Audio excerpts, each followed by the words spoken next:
In the deep ocean, silence is not merely a tactic, it is as a religion. It is a vow taken by every sailor who steps aboard a pressure hull, a silent agreement that if they remain quiet, the ocean will hide them. But on a November night in 1967, the crew of the USS Dace discovered that the god of silence had stopped listening to their prayers, and that the sanctuary of the deep had been sold to the enemy. The film opens in absolute darkness.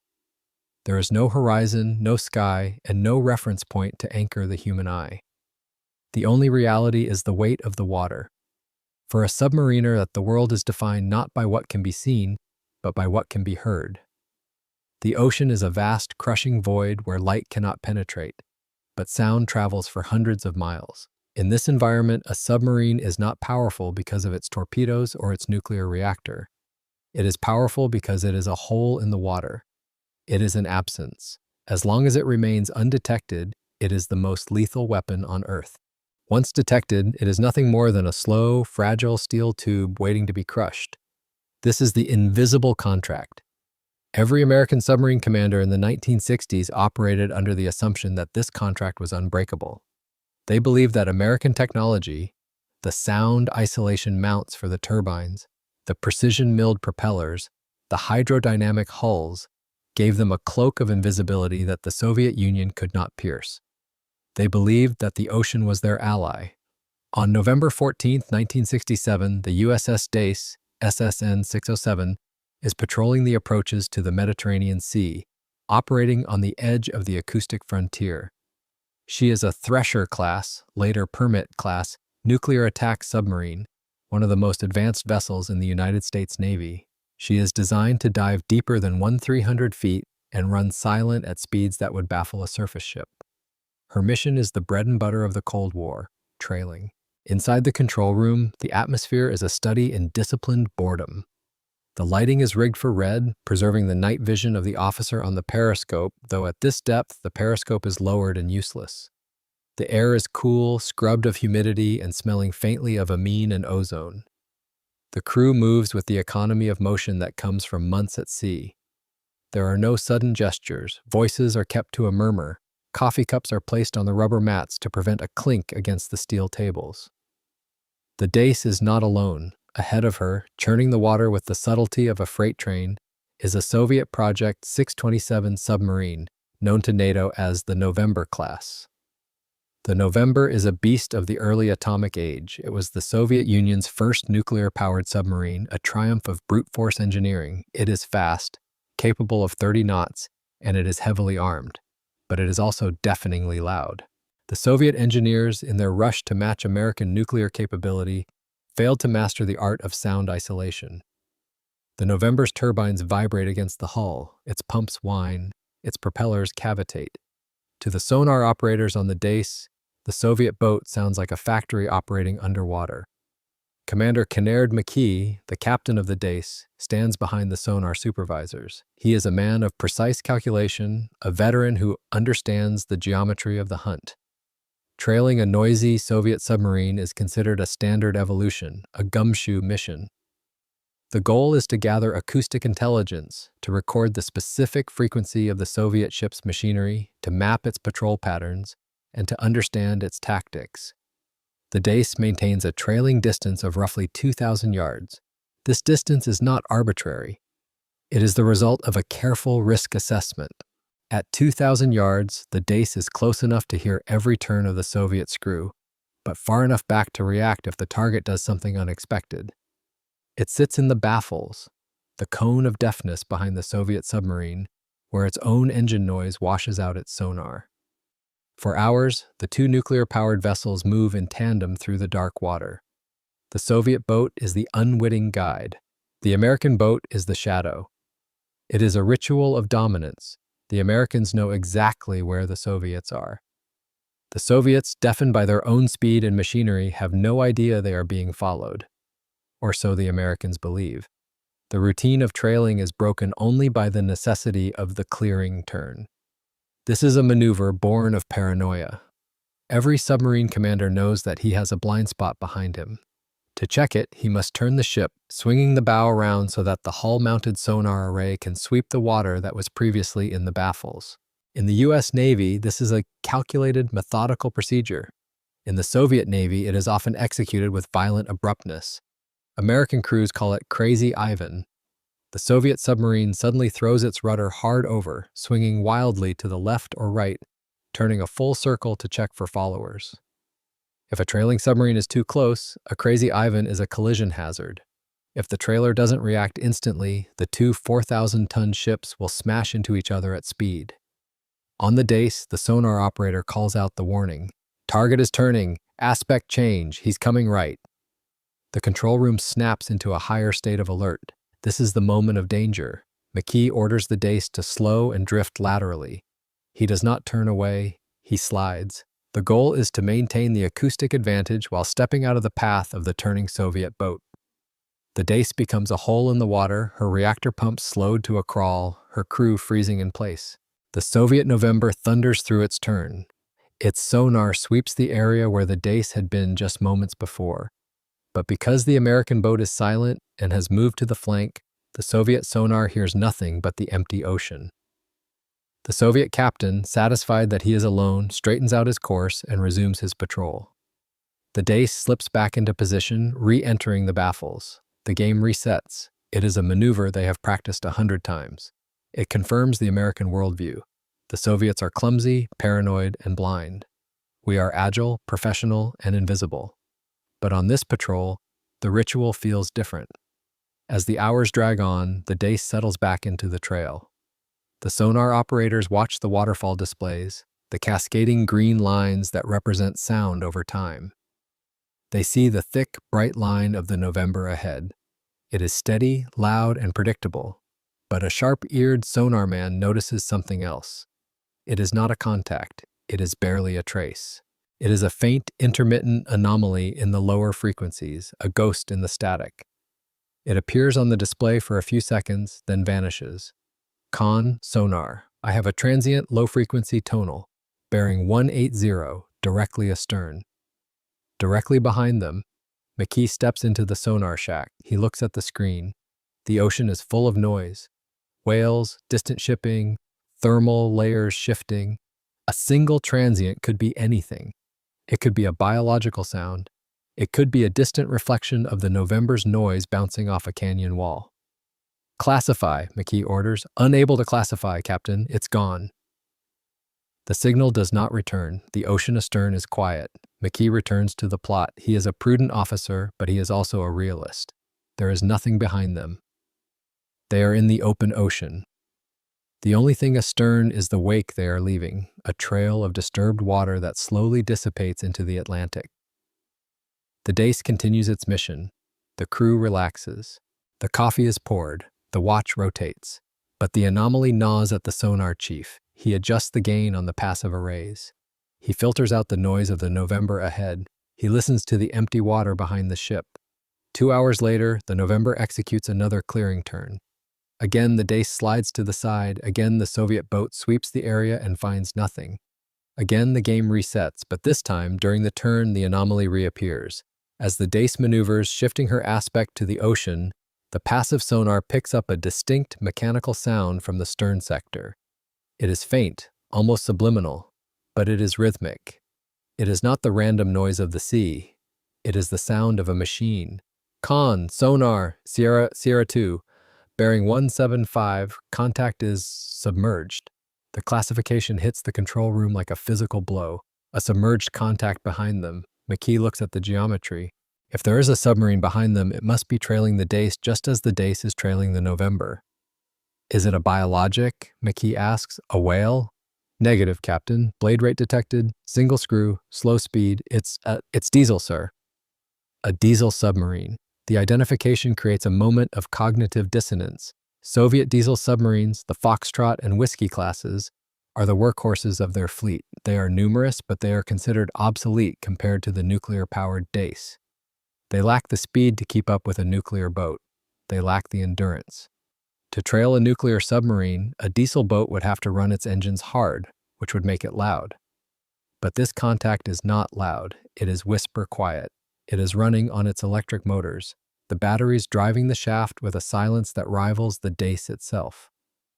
How did a slow, battery-powered submarine get into a trailing position behind a nuclear fast attack boat in the middle of the ocean? The math doesn't work. For a diesel submarine to be there, it would have to know exactly where the Dace was going. It would have to be waiting. McKee realizes the implication instantly. This is not a chance encounter. This is a setup. The loud, clattering November ahead of them is not the target. It is the bait. The Soviets are running a pincer. They have positioned a noisy nuclear submarine to draw the Americans in, to fix their attention forward. And trailing behind the bait, hidden in the acoustic shadow, is a silent partner, a diesel foxtrot running on batteries, waiting for the American hunter to step into the trap. The invisible contract has been violated. The Dace is not the invisible observer, she is the meat in a Soviet sandwich. The realization strips away the feeling of safety that defines the American submarine service. McKee knows that if this were a shooting war, he would already be dead. The foxtrot behind him has a firing solution. The November ahead of him is the anvil. The foxtrot is the hammer. Right full rudder, McKee orders. All ahead 2/3. He has to break the lock. He has to verify the contact. The Dace accelerates. She turns hard, clearing her baffles aggressively. This is no longer a gentle slide, it is a combat maneuver. As the Dace swings around, the sonar picture resolves with terrifying clarity. Sierra 2 is there. It is a Foxtrot-class submarine. It is less than 4,000 yards away. And it is pinging. Ping! The sound of active sonar hits the Dace's hull. It is the Soviet captain of the Foxtrot announcing his presence. It is a taunt. I see you. The game is up. The Dace has been caught. The control room is silent save for the echo of the ping. The crew looks at the captain. They are waiting for the order to shoot or the order to run. They are waiting for the war to start. But the most dangerous thing about this moment is not the torpedoes. It is the question that forms in McKee's mind, a question that will travel all the way to the Pentagon and haunt the U.S. Navy for the next 2 decades. How did they know? How did the Soviets know exactly where the Dace would be? How did they coordinate a diesel submarine to be in the perfect position to ambush a nuclear boat in the vastness of the Atlantic? This was not luck. This was doctrine. The Soviets weren't just reacting to American movements. They were anticipating them. The age of arrogance is over. The Dace is running for her life, diving deep, increasing speed to break the contact. But as she flees into the darkness, she leaves behind the certainty that the ocean is safe. The silence has been broken. The sanctuary has been breached. And for the first time in the Cold War, the American submarine force has to confront the terrifying possibility that the enemy knows their playbook better than they do. The hunter has become the hunted, and the ocean, once their greatest ally, has just betrayed them. In the geometry of submarine warfare, position is everything. For hours, the USS Dace had maintained what her captain believed was the dominant position, directly astern of the Soviet November-class submarine. Hidden in the acoustic blind spot known as the baffles, Commander Kennard McKee had played the role of the invisible stalker, recording the noisy, thrashing signature of the Soviet boat with impunity.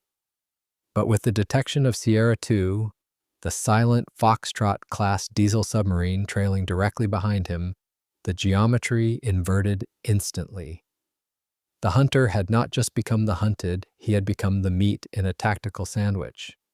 The realization in the control room was absolute and terrifying. The Dace was trapped in a textbook pincer movement.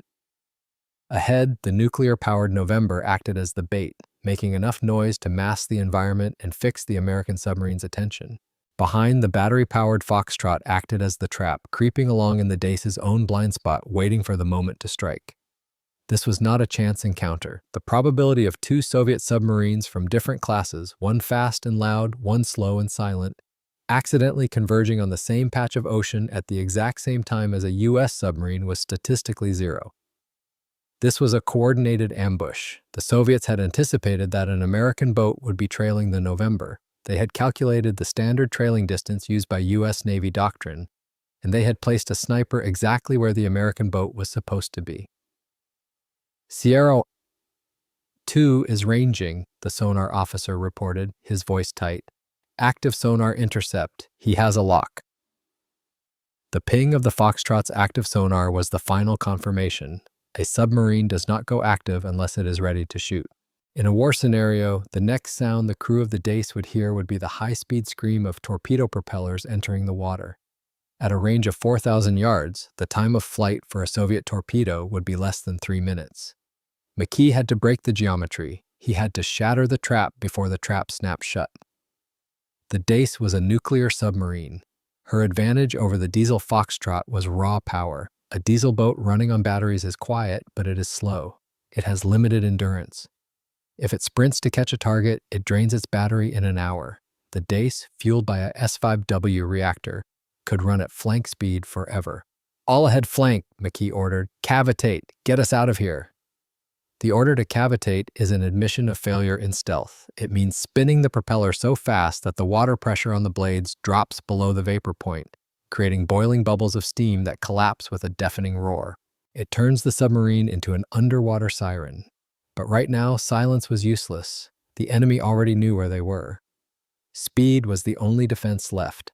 In the maneuvering room, the throttleman spun the heavy wheel. The steam valves opened wide. The turbines screamed as they spun up to maximum RPM. The deck of the Dace shuddered violently as the massive screw bit into the water. The submarine surged forward. The acceleration was physical, pushing the crew back against the bulkheads. The Dace tore through the water, shedding her cloak of invisibility and becoming a kinetic missile. Ahead of them, the November, the bait, reacted to the sudden noise.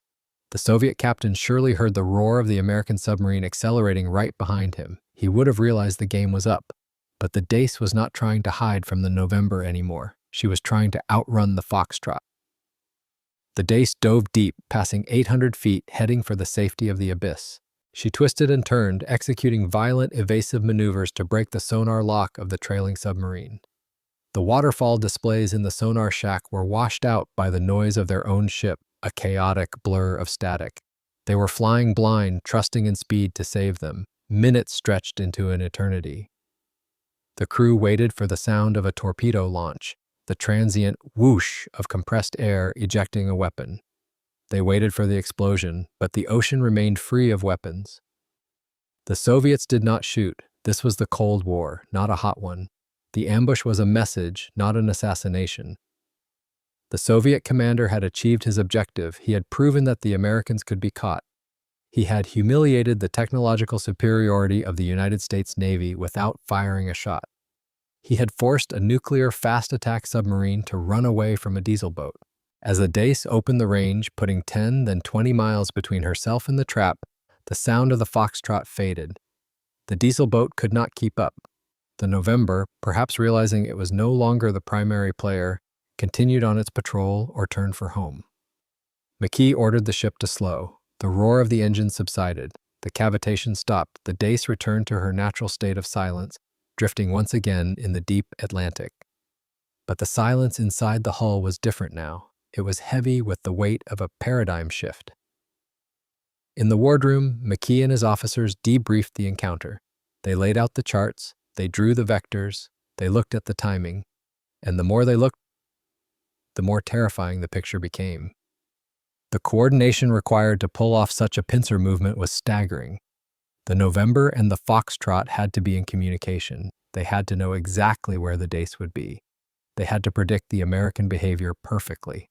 "They expected us," the executive officer said, voicing the thought that was in everyone's mind. "They didn't just find us, they knew we would be there." This was the chilling realization. For a Foxtrot, a slow, limited-range submarine, to be in position to ambush a Thresher-class nuclear boat in the middle of the ocean required pre-positioning. It meant the Soviets had analyzed American trailing tactics. They knew the standard range, they knew the blind spots, they knew the doctrine. The Dace had not been detected by a superior sensor. She had been detected by a superior understanding of her own behavior. The Americans had become predictable, and in warfare, predictability is a death sentence. The escape was not a victory, it was a reprieve. The Dace had survived because the rules of engagement prevented the Soviets from pulling the trigger. But in a shooting war, the Dace would be a wreck on the bottom, and her crew would be on eternal patrol. As the submarine resumed its patrol, the confidence of the crew evaporated. Every contact on the sonar screen became a potential trap. Was that merchant ship really a merchant ship? Was that whale really a whale?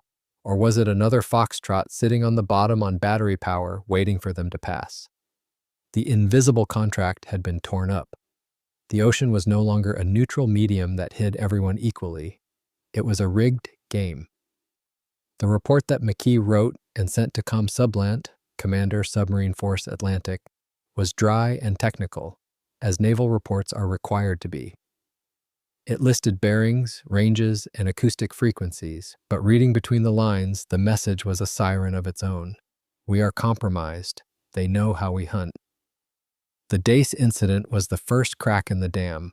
Back in Norfolk and Washington, intelligence analysts began to look at the data with fresh eyes. They stopped asking, what did the Dace do wrong, and started asking, how did the Soviets know? The answer would not be found in the mechanics of the submarine. The Dace was working perfectly. Her machinery was silent, her crew was disciplined. The failure was not in the hardware, the failure was in the assumption that the enemy was stupid. For years, American naval superiority had bred a dangerous arrogance. The U.S. Navy believed the Soviets were technologically backward Ivans, brute force builders who couldn't machine a quiet propeller to save their lives. They believed the Soviets were deaf. The Dace ambush proved that the deaf man had learned to read lips. The pincer movement was a tactic of extreme sophistication. It required precise timing and navigation. It required the November captain to act as a lure, exposing himself to detection, trusting that his comrade in the foxtrot would protect his back. It showed a level of fleet coordination that NATO did not believe the Soviet Navy possessed. As the Dace turned for home at the end of her deployment, the crew carried a secret that was heavier than the reactor shielding. They knew that the ocean had changed. They knew that the darkness was no longer empty. The ambush in 1967 was a tactical event, but it triggered a strategic crisis. It was the moment the U.S. Navy realized that the hunter-killer equation had been balanced. The Americans were quieter, yes, but the Soviets were smarter than anyone had given them credit for, or perhaps they were cheating. The possibility of a leak, of a spy, was whispered but quickly dismissed. The clearance levels required to know about trailing doctrine were too high. The operational security was too tight. It was easier to believe that the Soviets had gotten lucky, or that they had developed a new sensor, than to believe that an American sailor had betrayed the fleet. But the seed of doubt had been planted, and as the reports from other submarines began to trickle in over the next few years, that seed would grow into a forest of paranoia. The Dace had escaped the trap, but she had brought the fear home with her. The ocean had stopped being silent, and the noise was telling them that they were naked. The return of the USS Dace to the submarine base at New London, Connecticut, was marked not by the jubilation of a victory, but by the quiet, rustling friction of paperwork. In the sterile, fluorescent-lit briefing rooms of the Commander, Submarine Force Atlantic, ComSublant, there were no medals handed out for escaping the trap in the Mediterranean. Instead, there were questions, hundreds of them, asked by men in suits and uniforms who specialized in the forensics of naval encounters. Commander McKee sat at a table covered in charts and acoustic logs. He recounted the geometry of the ambush with the precision of an engineer. He explained the trailing position, the baffles of the November-class target, and the sudden, impossible appearance of the Foxtrot diesel submarine astern. He laid out the timeline, the turn, the detection, the active ping, the escape. To the admirals and intelligence officers across the table, the report was initially received with a mixture of skepticism and professional denial. The United States Navy had built its entire strategic identity on the concept of acoustic superiority. The idea that a Soviet diesel boat, a vessel technology considered 2 decades obsolete, could sneak up behind a nuclear fast-attack submarine was anathema. It contradicted the physics of the ocean as they understood them. The initial instinct of the naval bureaucracy was to look for errors in the Dace's operation. Had the crew been noisy? Had they cavitated? Had they missed a routine sonar sweep? The investigators pulled the tapes. They analyzed the background noise levels. They checked the maintenance logs for loose machinery. They found nothing. The Dace had been operating perfectly. She had been silent. She had followed doctrine to the letter. This finding was far more disturbing than a crew error would have been. If the Dace had done everything right and still been caught, it meant that the doctrine itself was flawed. It meant that the invisible contract was null and void. But the Dace incident, as terrifying as it was, might still have been dismissed as a unicorn, a singular event where bad luck and a brilliant Soviet captain converged, if it hadn't been for the files sitting in the adjacent rooms of the Office of Naval Intelligence. As the analysts began to cross-reference McKee's report with other patrol logs from the Atlantic and Pacific fleets, a chilling picture began to emerge. The Dace was not an outlier. She was a data point in a trend that had been invisible only because no one had stepped back far enough to see the shape of it. From the Barents Sea to the Philippine Sea, American submarines were reporting anomalies. A captain patrolling off the Kola Peninsula reported a Soviet destroyer that seemed to know exactly when he would raise his periscope. A ballistic missile submarine in the Pacific reported a Soviet trawler that adjusted its course to intercept the submarine's patrol box days before the submarine arrived. Another attack boat in the Mediterranean described a Soviet submarine that lingered at a specific choke point, waiting in silence, exactly where the American boat was scheduled to transit. Individually, these events were dismissed as coincidences or paranoia. Submariners are a suspicious breed. They often see ghosts in the static. But when the reports were aggregated, the coincidences vanished. The mathematical probability of the Soviet Navy getting lucky that many times in that many different oceans was zero. The intelligence analysts realized they were looking at a pattern of predictive intercepts. The Soviets were not stumbling upon American submarines. They were not detecting them at long range with some magical new sensor. They were waiting for them. They were positioning their assets, their foxtrots, their destroyers, their trawlers, at the exact coordinates where American doctrine dictated a submarine should be. This realization shifted the crisis from a tactical problem to a strategic emergency. It suggested that the Soviet Navy was not reacting to American movements, they were anticipating them. The implications were devastating. Naval warfare is built on the concept of the OODA loop: observe, orient, decide, act. The side that cycles through this loop faster wins. But the pattern of anomalies suggested that the Soviets had short-circuited the loop. They didn't need to observe, they already knew. In the secure vaults of the Pentagon, a working group was assembled to find the source of this prescience. They looked at the hardware. Had the Soviets developed a satellite that could see submarines underwater? Had they deployed a new network of seabed sensors that rivaled the American SOSUS system?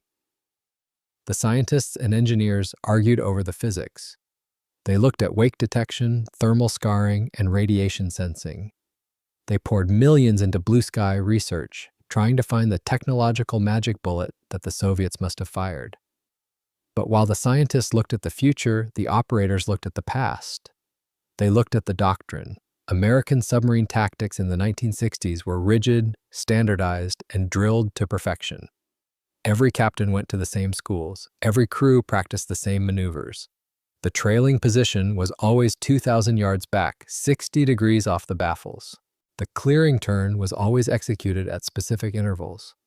The transit routes to and from the patrol areas were fixed corridors, chosen for their bathymetry and acoustic cover. The U.S. Navy had become predictable. They had turned the art of submarine warfare into a science, and in doing so, they had made it a formula.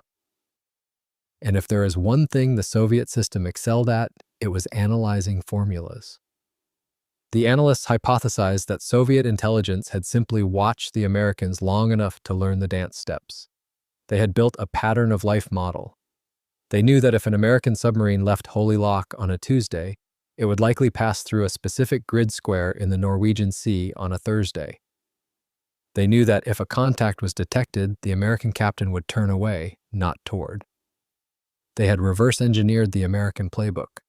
This theory was comforting in a way. It meant the Soviets didn't have a magic sensor, but it was also terrifying. It meant that the U.S. Navy had lost its intellectual edge. It meant that the dumb adversary had outsmarted the smart one. But there was a darker, more insidious theory that began to circulate in the deepest corners of the counterintelligence community. It was a theory that few dared to speak aloud because the implications were too grotesque to contemplate. What if the Soviets weren't just guessing the playbook? What if they were reading it? The precision of the intercepts, the exact positioning of the foxtrot behind the Dace, the perfect timing of the trawlers suggested a level of granularity that pattern analysis alone could not explain. To place a slow diesel submarine in exactly the right spot to catch a nuclear submarine required more than a good guess. It required a schedule, it required a frequency, it required a code. The pattern of anomalies pointed toward a leak, not a drip, but a hemorrhage. Yet, in 1967 and 1968, the U.S. Navy was hermetically sealed against such thoughts. The clearance process was rigorous, the cryptographic systems were mathematically unbreakable. The machines, the KL-47s and the KW-7s, were considered the pinnacle of security. The idea that a spy could walk out of a vault with the daily key lists was dismissed as the plot of a cheap novel. So, the establishment focused on the machines, they looked at the Soviet hardware, and what they saw there only increased the panic. While the Dace was being hunted by an old foxtrot, the Soviet shipyards were churning out a new nightmare. Intelligence photos from the Gorky and Leningrad shipyards revealed a new hull shape. It was sleek, teardrop-shaped, and optimized for underwater speed. It had a new type of propeller. It had advanced sonar arrays. This was the Project 671, known to NATO as the Victor class. The Victor was the physical manifestation of the Soviet learning curve. It was fast, over 30 knots, and early acoustic data suggested it was significantly quieter than the November or the Hotel classes. The arrival of the Victor in 1967 changed the calculus of the pattern of anomalies.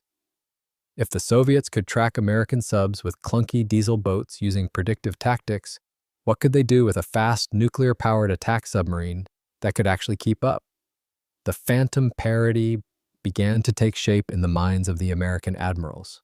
For 20 years, they had relied on a massive technological gap to ensure survival. Now that gap was closing. The Soviets had the numbers, they had the predictive tactics, and now they were getting the hardware. The ocean was becoming a very small place. The intelligence reports were compiled into briefings that were delivered to the highest levels of the government. The message was carefully calibrated, stripped of panic but heavy with warning. The summary was bleak. We are losing the initiative.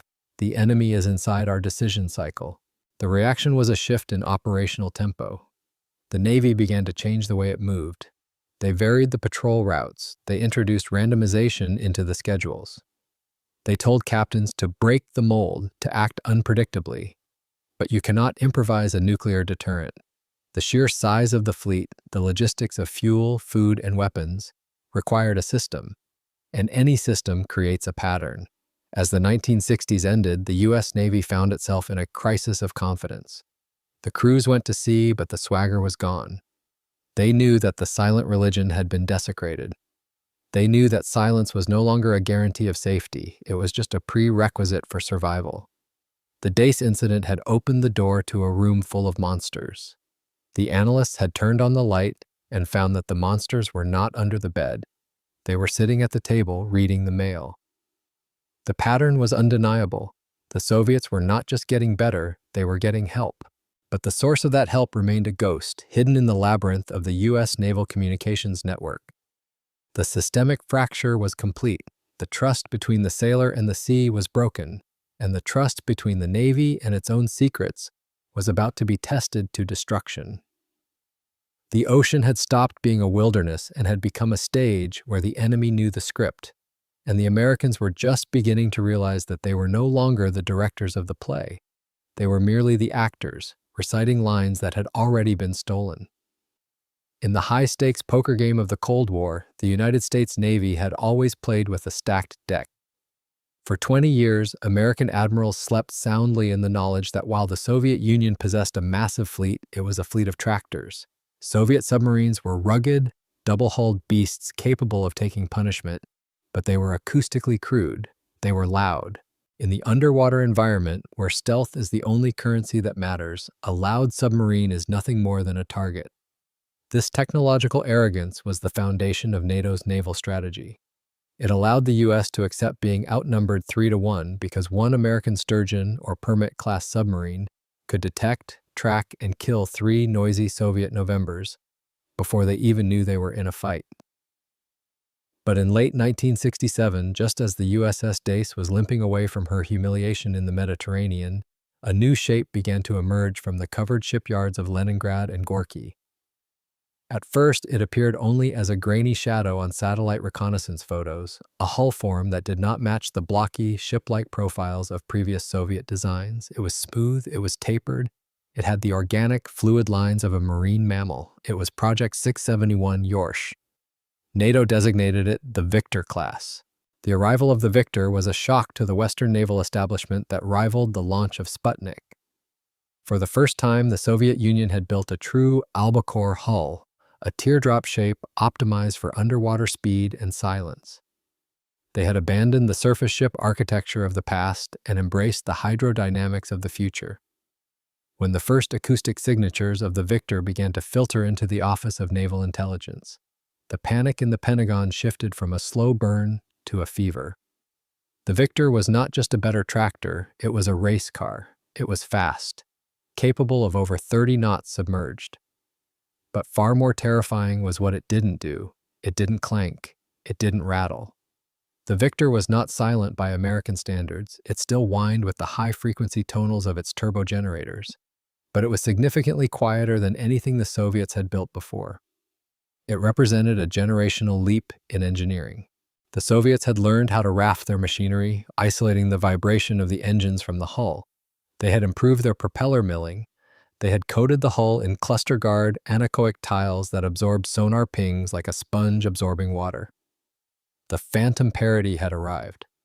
The gap between American and Soviet technology, which the U.S. Navy had assumed would last forever, had closed overnight. The implications of the Victor class, when combined with the lessons of the Dace incident, were apocalyptic. The Dace ambush had proven that the Soviets knew how to find American submarines using predictive tactics and intelligence. Now, with the Victor, they had the hardware to do something about it. In the 1960s, if a Soviet diesel boat detected an American nuclear submarine, it was a tactical problem.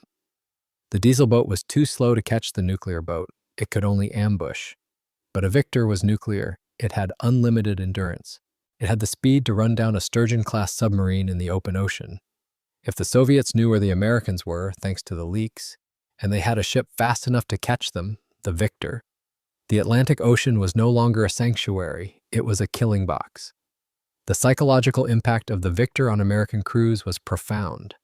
Submariners who had grown up mocking Ivan as a clumsy oaf suddenly found themselves looking over their shoulders at an adversary who was lean, fast, and dangerous. The jokes stopped. The training manuals were rewritten. The U.S. Navy responded with a spasm of industrial acceleration. The Los Angeles-class submarine program, SSN 688, which was still on the drawing board, was rushed into production. The designers were told to sacrifice depth for speed. They needed a ship that could outrun the Victor. They poured billions into the Mark 48 torpedo, realizing that their existing weapons were too slow to catch the new Soviet threats. But building new ships takes years. In the interim, the crews of the existing fleet had to go out and face the Victor with what they had. The encounters in the North Atlantic became deadly serious. American captains reported that the Victors were aggressive. They didn't just patrol, they hunted. They used their speed to sprint into position, then drifted in silence, listening. They executed sprint and drift tactics that mimicked American doctrine. There was a growing suspicion that the Soviets weren't just copying American hull shapes, they were copying American minds. The Victor looked like an American boat. It moved like an American boat. It fought like an American boat. This fed the paranoia of the systemic fracture. How could the Soviets, with their inferior industrial base, produce such a machine so quickly? Had they stolen the blueprints? Had they stolen the metallurgy?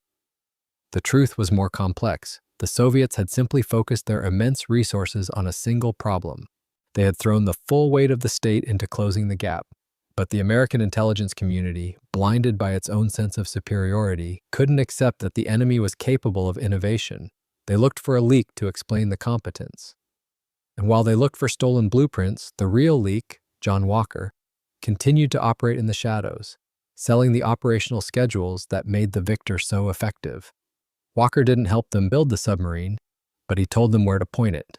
The convergence of the Victor class and the Walker spy ring created a perfect storm of vulnerability. The Soviets had the gun, and they had the map. In the early 1970s, a series of war games conducted by the U.S. Navy confirmed the worst fears. In simulations where the Soviets were given the approximate locations of American submarines, simulating the intelligence leak, and equipped with Victor-class capabilities, the kill ratios leveled out. The U.S. still won, but the cost was horrific.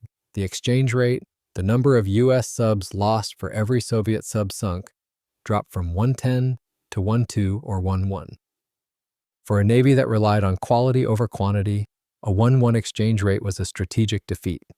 The Soviets had 3 times as many submarines. If they traded 1 for 1, the U.S. Navy would cease to exist and the Soviet fleet would still have hundreds of boats left. The phantom parity forced a change in the fundamental philosophy of the silent service. The era of the Lone Ranger, the single American submarine operating with impunity deep in Soviet waters, was ending. The risk was becoming too high. Commanders began to prioritize standoff sensors. They developed the Towed Array Surveillance System, TASS, long cables of hydrophones that could be dragged miles behind a ship to detect the victors before they got close. They invested in the SOSUS network, upgrading the seabed listening post to pick up the quieter signatures of the new Soviet boats.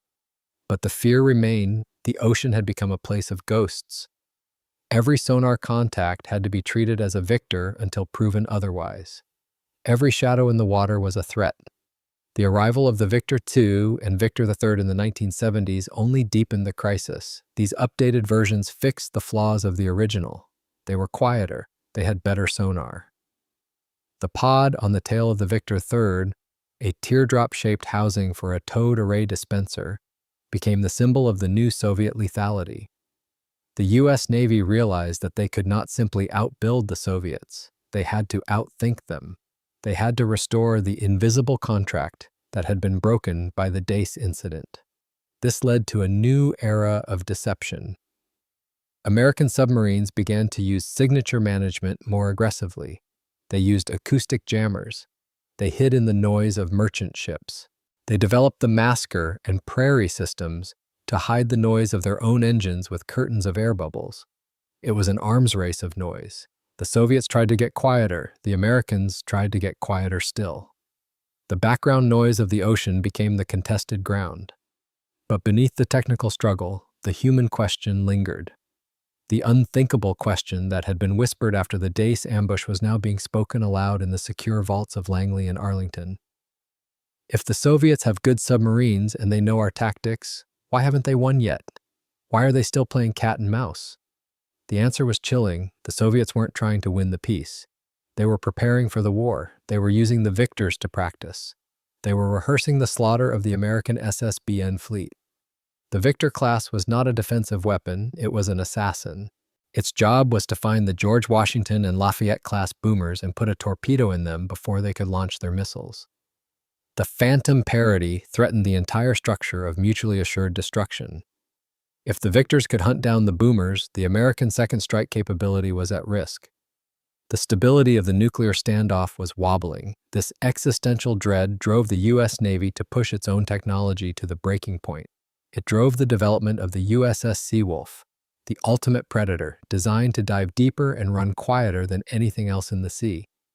It drove the deployment of the Trident missile, with its longer range, allowing American submarines to hide in the vastness of the Pacific rather than the crowded Atlantic. But technology could not fix the leak. As long as John Walker was photocopying key lists in a den in Norfolk, the victors would always know where to look. The Dace had been the warning shot. The Victor was the heavy artillery moving into position. The trap that had snapped shut on Commander McKee in 1967 was now being industrialized. The Soviet Navy was building a machine designed to execute the ambush on a global scale. And the U.S. Navy, for all its billions of dollars and brilliant engineers, was swimming naked in a glass ocean, watched by an enemy who had memorized their schedule. The age of certainty was a distant memory. The age of parity was a lie. The reality was the age of vulnerability. As the Cold War entered its final, most dangerous decade, the submarines prowling the dark were no longer just ships. They were the physical manifestations of a desperate struggle to regain the advantage in a game where the rules had been stolen. The victor was out there, quiet, fast, and waiting. And the Americans knew that next time, the pincer movement wouldn't just be a scare, it would be a checkmate. Deep beneath the Atlantic and Pacific Oceans, resting in the silt of the continental shelf, lay the United States Navy's most closely guarded secret. It was not a weapon, nor a ship, nor a code.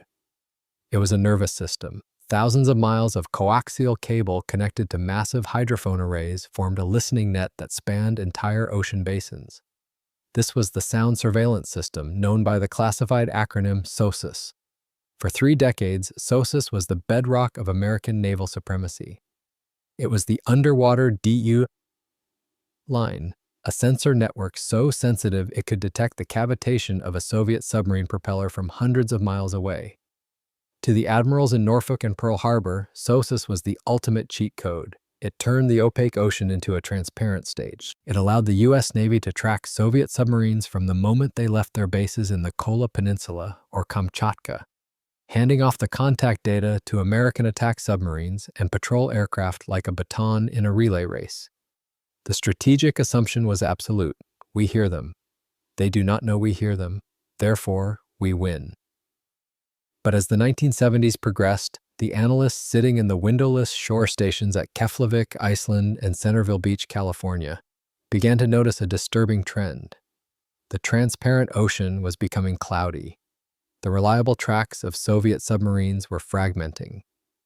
It started with GAPS, a Soviet Yankee-class ballistic missile submarine, a loud, rhythmic target that usually lit up the SOSUS boards like a Christmas tree, would be tracked leaving the Barents Sea. It would head south toward the Gyuk Gap. And then, just as it approached the prime detection zone of the SOSUS arrays, it would vanish. Days later, it would reappear hundreds of miles to the south, well past the sensor line. At first, the analysts blamed atmospheric conditions or equipment failure. The ocean is a noisy, chaotic place. Storms, seismic events, and biological noise can mask a contact. But the pattern repeated. Soviet submarines were transiting the Atlantic without tripping the alarms. They were moving through the gaps between the hydrophones with the precision of a pilot flying through a canyon radar net. This was the unthinkable question, finally forcing its way to the surface. It was a question that struck at the heart of American security more deeply than the Dace ambush or the Victor-class speed. Do they know where we are listening? If the Soviet Navy knew the location of the SOSUS arrays, the entire system was compromised. It meant the billions of dollars spent laying cable and building processing centers had been negated not by technology, but by a map. The paranoia within the naval intelligence community began to spiral. If the Soviets knew where the sensors were, they could navigate around them. They could blind the U.S. Navy by simply driving in the shadows. But worse, if they knew the capabilities of the system, the specific frequencies it listened to, the range limits, the processing delays, they could engineer their submarines to defeat it. This fear coincided with the emergence of the Victor III and the Delta classes. These boats were quieter, yes, but they were also operating differently. They were drifting. They were using the noise of surface storms to mask their transits. They were behaving like men who knew the floor was alarmed. The psychological toll of this realization filtered down to the crews of the American submarines. For a generation, American submariners had gone to sea believing they were part of an omniscient network. They believed that Big Brother was watching or listening and would vector them to the target or warn them of threats. Now, that trust was eroding. The ocean felt bigger, darker, and emptier. Captains patrolling the North Atlantic began to report the sensation of being naked. They knew that if SOSUS was compromised, the enemy could move forces into position without warning. The bastion strategy of the Soviets, keeping their missile boats close to home, suddenly looked less like a defensive crouch and more like a shell game. If they could slip a few deltas past the SOSUS line, they could park a nuclear threat off the U.S. coast without anyone knowing until the hatch opened. The suspicion turned inward. The Navy launched investigations into the security of the SOSUS program. They looked for leaks. They looked for Soviet trawlers that might be grappling for the cables. They found evidence of physical tampering. In some instances, cables had been cut or damaged. But the precision of the Soviet evasion suggested something far more devastating than a few cut wires. It suggested a systemic compromise. The compromised ear meant that the United States had lost its early warning system. The 13-minute warning time provided by detecting a launch was dependent on knowing where the submarine was before it launched. If the submarine was invisible until it fired, the warning time was 0. This existential dread forced a change in the daily life of the submarine force. The concept of delousing became a frantic ritual. Before a ballistic missile submarine, SSBN, could begin its patrol, it had to be sanitized. It would run through a gauntlet of friendly destroyers and attack submarines, checking for trailers. But how do you sanitize a ghost? If the Soviet Victor class was quiet, and if it knew where the SOSUS arrays were, it could wait outside the sanitation zone. It could pick up the American boomer as it left the safe water and trail it into the deep. The crews lived with the constant, gnawing suspicion that they were being followed. A sudden noise in the water, a transient on the sonar, a shadow on the thermal layer. Was it a whale? Or was it an akula that had slipped past the SOSUS line? The paranoia was fueled by the bizarre behavior of Soviet surface ships. Soviet intelligence trawlers, AGIs, began to park themselves directly over the top of SOSUS cable landings. They sat there for weeks, antennae spinning. It was a message. We know what is down here. The U.S. Navy tried to adapt. They developed the Surveillance Towed Array Sensor System, SIRTAS, ships that dragged massive sonar arrays to fill the gaps in the fixed SOSUS network. They pushed for more advanced processing computers that could dig faint signals out of the noise. But technology could not fix the breach of trust. The invisible contract had been based on the idea that the ocean was a neutral medium that the Americans understood better than the Russians. Now, it seemed the Russians had the cheat codes. The crisis of the compromised ear reached its zenith in the early 1980s. The U.S. Navy was building the 600-ship fleet, projecting power globally. But the admirals knew that their foundation was cracked. They knew that in a war, the SOSUS lines would be the first targets. Spetsnaz commandos or deep-diving submersibles would cut the cables in the first hour of conflict. The U.S. would be deaf. And until the war started, the Soviets would use their knowledge of the system to play games. They would send decoys into the detection zones to trigger alarms while the real threats slipped through the blind spots. They would use the SOSUS network against its owners, analyzing American reactions to map the system's sensitivity. The Americans were listening to the ocean, but the Soviets were listening to the Americans listening. This intelligence disaster forced the U.S. to accelerate the development of the Seawolf-class submarine. If they couldn't rely on the fixed sensors to find the enemy, they needed a submarine that was so superior, so quiet, so fast, so heavily armed, that it could go into the ocean alone and win a knife fight in the dark without help. The Seawolf was the answer to the failure of SOSUS. It was a lone wolf designed for a world where the pack could no longer communicate. But even the Seawolf couldn't solve the mystery of how the Soviets knew. The precision of their evasion was too high. They weren't just avoiding the general areas of the arrays, they were navigating specific corridors. It implied that someone had given them the map. The investigation into the source of the leak was one of the largest counterintelligence efforts in U.S. history.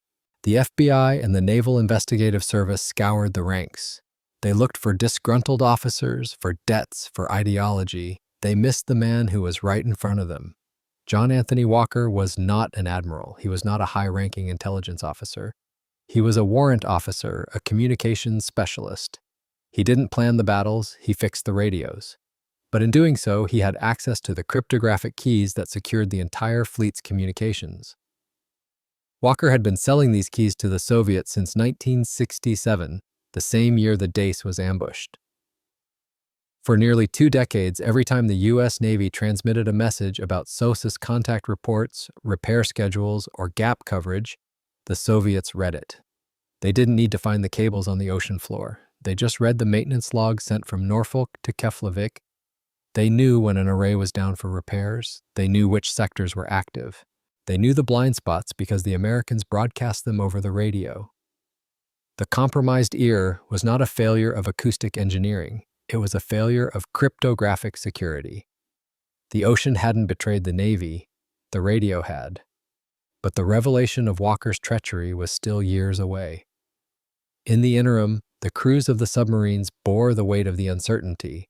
They went to sea in machines that cost billions, supported by a network that covered the globe, yet they felt alone. They felt the eyes of the enemy on them. They felt the cold water pressing against the hull and wondered if the darkness was empty or if it was full of victors waiting for the signal. The psychological toll was visible in the retention rates. Experienced officers left the service. The stress of the constant hunt burned men out. The romance of the silent service was replaced by the grind of the paranoid service. By the mid-1980s, the U.S. Navy had regained some of its edge through sheer technological force. Better computers, better torpedoes. But the innocence was gone. The belief in the transparent ocean was dead. The commanders knew that the enemy could see them, hear them, and track them. The ocean had become a glass house, and the curtains had been pulled down. The stage was set for the final act of the drama. The capture of the spy would explain the mystery, but it would not undo the damage. The Soviets had used the stolen knowledge to build a fleet and a doctrine that challenged American supremacy for a generation. The compromised ear taught the U.S. Navy a lesson that is still taught today. In the information age, there are no secrets, only delays. And if you rely on a system to keep you safe, you must assume that the enemy has the blueprints. The silence of the deep had been bought and sold, and the receipt was about to be found in a trash bag in Maryland. The answer to the riddle of the Dace and the Sargo and the Greenling did not come from a sonar screen or a satellite photograph. It came from a trash bag left by the side of a road in rural Maryland on a humid night in May 1985. For 18 years, the United States Navy had been fighting a ghost. They had spent billions of dollars chasing the phantom of Soviet technological superiority. They had redesigned their submarines, rewritten their tactical manuals, and exhausted their crews trying to counter an enemy who seemed to possess a supernatural ability to anticipate American movements. They believed they were losing the engineering war. They believed the Soviets had invented a magic sensor. But on May 20th, 1985, the ghost was revealed to be a man in a bad toupee driving a Chevrolet Astrovan. His name was John Anthony Walker, Jr. He was not an admiral, he was not a scientist, he was a retired Navy warrant officer who ran a failing private detective agency. To his neighbors in Norfolk, Virginia, he was a mediocre businessman with a loud laugh and a taste for cheap luxury. But to the KGB, he was Agent Number 1. The arrest of John Walker was the final piece of the puzzle that had begun with the ambush of the USS Dace in 1967. When FBI agents swarmed his van and tackled him, they found a stack of classified documents he had just left at a dead drop for his Soviet handler. But the documents in the bag were only the tip of the iceberg. During his interrogation, the scale of Walker's treason became clear, and it sent a shockwave through the Pentagon that was more violent than any torpedo impact. Walker had walked into the Soviet embassy in Washington, D.C. in late 1967, the exact same year the Dace was trapped in the Mediterranean. He was a communications watch officer at the time, holding a top-secret crypto clearance. He offered to sell the keys to the U.S. Navy's encryption systems for a few $1,000s a week. The Soviets accepted. For the next 18 years, Walker provided the KGB with the daily key lists for the KW7, KWR37, and KG14 cryptographic machines. These were the machines used to encrypt everything from the president's orders to the fleet to the routine maintenance reports of a submarine in the Atlantic. The realization was nauseating. The Soviets hadn't cracked the code, they had been given the photocopy of the answer sheet. This revelation instantly explained the pattern of anomalies. It explained how the Diesel Foxtrot found the Dace. It explained how the Soviet destroyers knew when the American captains were raising their periscopes. It explained why the SOSUS array locations seemed compromised. The Soviets had been reading the operational orders. When the USS Dace was ordered to trail the November-class submarine, the order was transmitted via radio. It was encrypted, of course, but the Soviets had the key. They decrypted the message, read the coordinates, and positioned their trap accordingly. They didn't need a magic sonar. They just needed a radio receiver and John Walker's key list. The Walker key unlocked the history of the Cold War. It revealed that the phantom parody was largely an illusion. The Soviets hadn't caught up technologically as fast as the Americans feared. They had used the stolen intelligence to maximize the efficiency of their inferior hardware. Walker had sold them a mirror. By reading the American tactical reports, the Soviets learned exactly how noisy their own submarines were. They read the U.S. Navy's analysis of the November-class's acoustic signature. They read the critiques of their own propellers. Armed with this feedback, the Soviet engineers at the Malachite and Rubin design bureaus fixed the problems. They used American quality control data to improve Soviet ships. The Victor III and the Akula were quieter because the Americans had told the Soviets exactly what to fix via the stolen cables. The damage assessment conducted by the Navy was apocalyptic. The Secretary of the Navy, John Lehman, stated that Walker's espionage had cost the Navy its war-fighting edge. If a war had broken out between 1967 and 1985, the Soviet Union would have known the location of every American aircraft carrier and ballistic missile submarine. They could have neutralized the U.S. nuclear deterrent in the first hour of combat. The 13-minute war would have been won by Moscow. Walker had done this not for ideology, but for money, and not even a lot of money. Over 18 years, he was paid roughly $1 million. He sold the safety of the Western world for the price of a few luxury cars and a houseboat. The arrest brought a strange kind of closure to the men who had served on the Dace, the Sargo, and the Greenling. For years, they had doubted themselves. They had wondered if they had made a mistake, if they had been too loud, if they weren't good enough. Now they knew the truth. They hadn't failed, they had been sold. The psychological burden shifted from the crews to the institution. The Navy had to face the fact that its rigorous security clearance system had failed to catch a man who was openly living beyond his means and recruiting his own family members, his brother, his son, and his best friend, into the spy ring. The operational response was a massive, frantic overhaul of the entire communications infrastructure. Every code machine was replaced, every procedure was rewritten. The Navy spent billions of dollars attempting to resecure the fleet. But trust is harder to rebuild than hardware. The invisible contract had been violated not by the ocean, but by a brother sailor. As the Cold War wound down in the late 1980s, the Walker spy ring became a historical footnote, overshadowed by the fall of the Berlin Wall and the collapse of the Soviet Union. But its legacy remains embedded in the DNA of the modern Navy. The obsession with need to know, the compartmentalization of information, the two-person integrity rules for handling classified material, all of these are scar tissue grown over the wound inflicted by John Walker. The final chapter of this story takes us back to the ocean, where the USS Dace sailed her final patrols before being decommissioned in 1988, just 3 years after Walker's arrest. She was a tired ship, her hull weary from thousands of pressure cycles. When the Dace was cut up for scrap, her steel recycled into the economy, the physical evidence of the 1967 ambush disappeared. But the lesson she taught the Navy endured. The ocean remembers. It remembers the sound of the foxtrot screw. It remembers the scream of the cavitation. And it remembers the silence of the American crew as they realized they were trapped. The story of the ocean that stopped being silent is a tragedy of perception. The U.S. Navy believed that technology would save them. They believed that if they built the quietest ships and the best computers, they would be safe. John Walker proved that the most dangerous vulnerability in any system is the human being who operates it. The acoustic war was a draw. The Americans had better tech, the Soviets had better intelligence. But the war ended without the missiles flying. The deterrence held, despite the betrayal. Why? Perhaps because the Soviets, reading the American mail, realized just how capable the U.S. Navy truly was. They saw the aggressive spirit of captains like McKee. They saw the willingness to go into harm's way. The intelligence might have emboldened them tactically, but it may have deterred them strategically.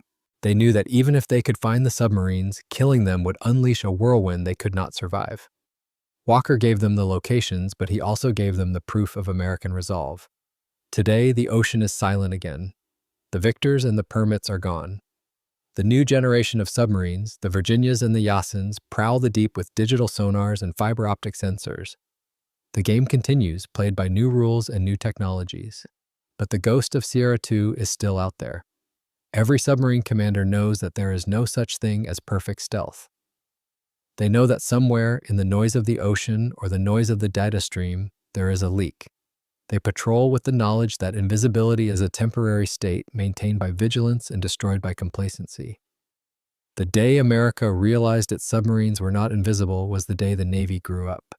It was the end of the age of innocence.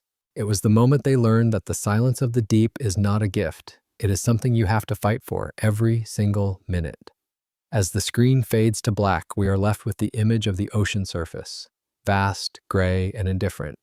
It reveals nothing of the struggles beneath. It keeps its secrets. But we know better now. We know that the water is full of eyes and ears. We know that the silence is listening. And we know that in the end, the most dangerous sound in the world is not the ping of a sonar or the explosion of a depth charge. It is the scratching of a pen on a notepad, writing down a code that was meant to be secret. The story of the USS Dace and the betrayal of John Walker serves as a chilling reminder of the fragility of national security. We often fixate on the hardware of war, the thickness of the hull, the range of the torpedo, the sensitivity of the sonar. We assume that superiority in machines equals superiority in conflict. But the Cold War was ultimately a human struggle. It was won and lost in the minds of men like Kinnaird McKee, who kept his nerve in a trap, and men like John Walker, who sold his honor for cash. The technological advantage of the United States was neutralized by the moral failure of a single individual. It proves that there is no firewall strong enough to stop a traitor and no armor thick enough to protect against betrayal. Yet there is a resilience in the story as well. The Navy survived, the deterrence held, the system, though compromised, did not collapse. It adapted, it learned, it endured. As we look at the modern world, where cyber warfare and digital espionage have replaced the dead drops and microfilms of the Walker era, the lesson remains urgent.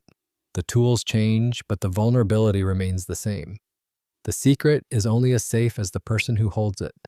The ocean does not betray you, only people do. If this deep dive into the hidden history of the Cold War and the complex interplay between technology and treason meant something to you, we'd be honored to have you with us again. Until next time, stay curious and take good care.